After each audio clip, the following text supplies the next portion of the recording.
palju õnne. Arvo Aller, tagasi valiti teid nüüd Riigikogu teiseks aseesimeheks. Oled seda ametit pidanud juba mitmed aastad. Et kuidas te seda häältesaaki täna kommenteerite? Jah, aitäh kõigepealt. Seekord olime Toomas Kivimäega 2 kandidaati. Häältesaak eelmisega võrreldes oli ikkagi 15 häält rohkem, mis näitab ka opositsiooni ühtlust ja opositsiooni võimekust teha koostööd siis, kui on vaja teha koostööd. Kuidas see nüüd edasi töö? Teil on täna kohe ka koosolek ja läheb samas vaimus edasi. Koostöös on sama. Millised on need esimesed või järgmised käigud? Täna on juhatuse koosolek, siis teeme otsused järgmise töönädala päevakorra osas, mõned eelnõude saatmised komisjonidesse ja selline üleüldine teineteise õnnitlemine ja jätkamine tööplaani kokkuleppimine. Kuidas üldiselt hindate seda koostööd teiste opositsioonierakondadega, sest ikkagi kõik nad tulid meile taha?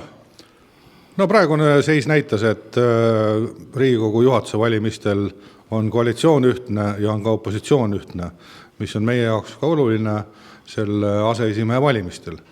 Nüüd edasine töö eelnõude menetlemistel on oluline, et iga erakond saab oma maailmavaadet näidata ja EKRE seisab kindlalt Eesti rahva eest. Riigikogu juhatuse valiti EKRE esindaja jälle tagasi, Arvo Aller, et kuidas see eeltöö oli ja kuidas tulemusega rahul olete ja just nende häältesaagiga?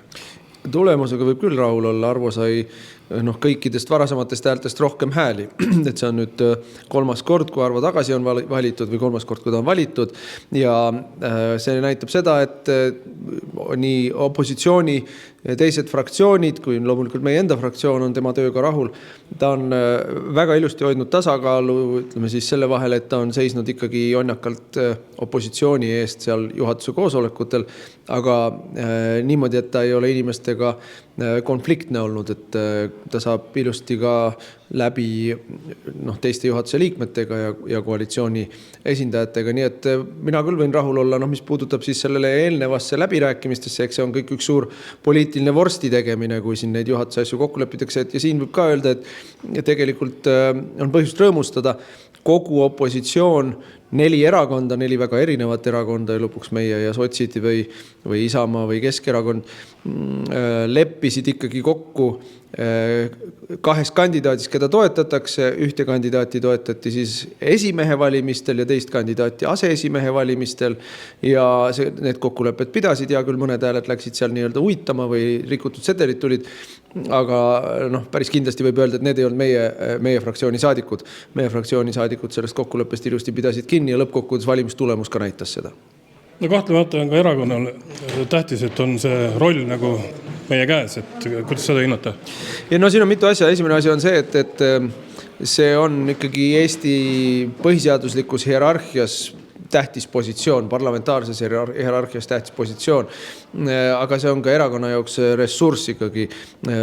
Aseesimees on nähtav, ka meedias rohkem nähtav kui tavaline Riigikogu liige või tavaline isegi komisjoni esimees või aseesimees. Sellega kaasneb siis Riigikogu töö tegemise võimaluste palju suurem laienemine, et sellega kindlasti, see on üks põhjus, miks erakonnad seda ka väga oluliseks peavad, et see koht on nende käes.